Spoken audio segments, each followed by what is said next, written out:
नहीं दे रही है?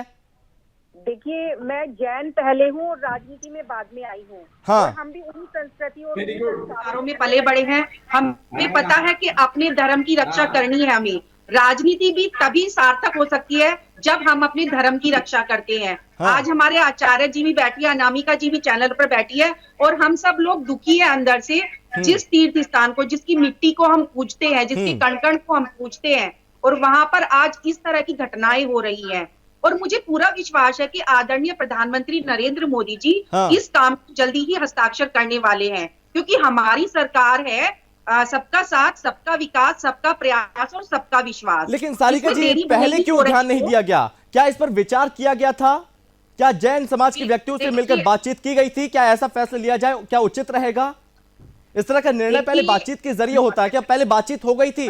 क्या 2-4 लोगों के कहने पर यह सब पूरा निर्णय ले लिया गया? देखिए, कई बार हम लोगों को पता नहीं होता, बहुत सारी चीजों से हम अनभिज्ञ होते हैं। हाँ। लेकिन ऐसा नहीं है कि सरकार को नहीं पता। सरकार अपना काम बखूबी कर रही है और आगे भी करेगी। सरकार की, देखिए, कोई भी तीर्थ स्थान हो, मक्का हो, मदीना हो, राम मंदिर हो, गुरुद्वारा हो, उसकी एक अपनी मर्यादा होती है। मक्का मदीना में हम जाएंगे तो उसके अपने रूल होते हैं, राम मंदिर में जाएंगे उसके अपने रूल होते हैं, और कहीं भी गुरुद्वारे में जाएंगे सर ढककर जाएंगे। ऐसे ही हमारा शिखर जी है। हाँ। समेत शिखर जी की भी एक अपनी मर्यादा है। हाँ। वहां जब भी जाते हैं हम लोग चप्पल नहीं पहनते हैं, हम लोग साफ स्वच्छ कपड़ों में जाते हैं। हाँ। तो एक मर्यादा होने के नाते, देखिए, एक अनुच्छेद भी है 25 और 29। हाँ। उसके द्वारा गारंटीकृत मौलिक अधिकार मिले हुए हैं हम लोगों को। हाँ। जिसमें धर्म की स्वतंत्रता और अल्पसंख्यकों के हितों का संरक्षण लेकिन होता है। सारिका जी, आपको इस बात को अच्छे से समझना होगा। मंदिर को लेकर जब बात होती थी तो मंदिर को लेकर कहा जाता था मंदिर हम वहीं पे बनाएंगे।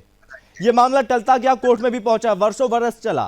क्या आप चाहते कि ये मामला भी कोर्ट में जाए ताकि अधर में लटक जाए, कोर्ट के चक्कर लगाते रहे और जैन समाज यूं ही प्रदर्शन करते रहे? मुझे नहीं लगता कि ये मामला इतना लंबा जाएगा। ये मामला कभी भी कोर्ट में जाने योग्य नहीं है। मामला कोर्ट में नहीं जाएगा। चलिए, मैं आ रहा हूं, पहले मैं आ रहा हूं। सारिका जी बोलिए।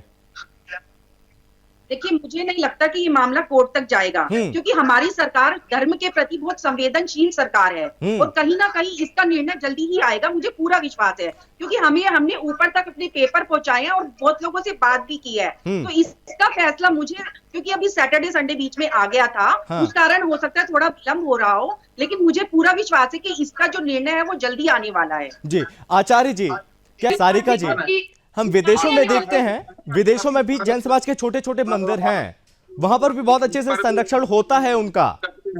लेकिन ऐसा समय आ गया कि हम अपने ही देश में अपने ही मंदिरों का, अपने जैन समाज के मंदिरों का संरक्षण नहीं कर पा रहे हैं।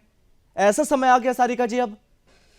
ये बहुत दुख की बात है कि हम क्वांटिटी में भले ही कम हो, हाँ। लेकिन आप लोगों को सबको पता है कि हम क्वालिटी में सबसे आगे हैं। हम अपना टैक्स पूरा पे करते हैं, देश के प्रति हमारा जो कर्तव्य होता है उसको पूरा करते हैं। लेकिन हाँ। उसके बाद भी अगर कुछ ऐसा होता है तो मन में बड़ा दुख होता है, बड़ी पीड़ा होती है।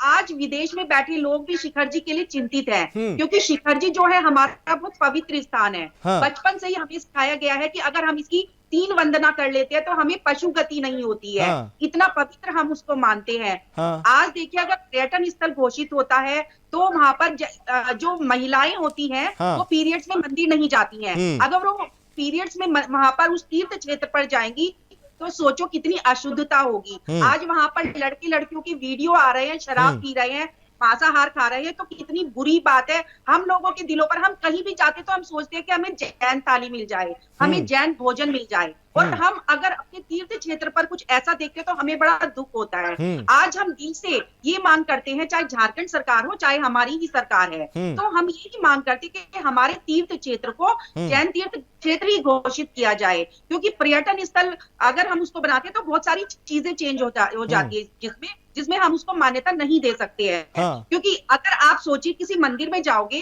तो क्या आप चप्पल लेकर जाओगे, और उसका तो कण कण मिट्टी मिट्टी हमारे लिए एक मंदिर के समान है। अगर वहां कोई चप्पल लेकर जाता है या कुछ अभद्रता करता है तो हमारे लिए वो ठीक नहीं है, हमारे धर्म के लिए वो ठीक नहीं है। तो इस पर ध्यान कब दिया जाएगा? ध्यान कब दिया जाएगा? जब देरी हो जाएगी तब? नहीं, मैंने आपसे पहले ही बोला कि हमारी सरकार देर हो गई, के पास प्रस्ताव पहुंच चुका है, और ये सैटरडे संडे बीच में आया था, तो शायद उसी के कारण ही अविलंब हो रहा है। अनामिका जी, जल्दी से जल्दी मुझे पूरा विश्वास है कि ये जरूर हमारा काम होगा, हमें जी पूरा विश्वास है। अनामिका जी, आपने एक कि शब्द आदरणीय कहा कि प्रधानमंत्री ये नरेंद्र उपहार हमें मोदी दे जी देते हैं। ये उपहार नहीं है, हमारा अधिकार है, अधिकार है, और अपने ये तो अधिकारों को हमारा हक है। अनामिका जी हमें लड़कर लेना पड़ता है। देखिए जी सम्मेद शिखर जी के ऊपर बहुत सारे आदिवासी लोग डिपेंड हैं और हम लोग उनको व्यापार देते हैं। जब जैन लोग वहां पे तीर्थ यात्रा करते हैं तो उनकी डोली यूज करते हैं, उन हाँ। लोगों को पैसे देते हैं, तो उनसे उनकी जीविका चलती है। तो उसके हम तो एक तरह से जीविका दे रहे हैं, लेकिन क्या उसके आप ऊपर हमारी आश्वासन दे भी सकती हैं कि पर सरकार इस पर जल्द से जल्द फैसला लेगी? बिल्कुल, मैं तो यही कह रही हूँ कि जी सरकार हमारी ठीक, संवेदनशील सरकार है, एक सभी धर्मों आखिरी का कमेंट सम्मान के साथ, एक करती है। कविता के साथ अनामिका जी,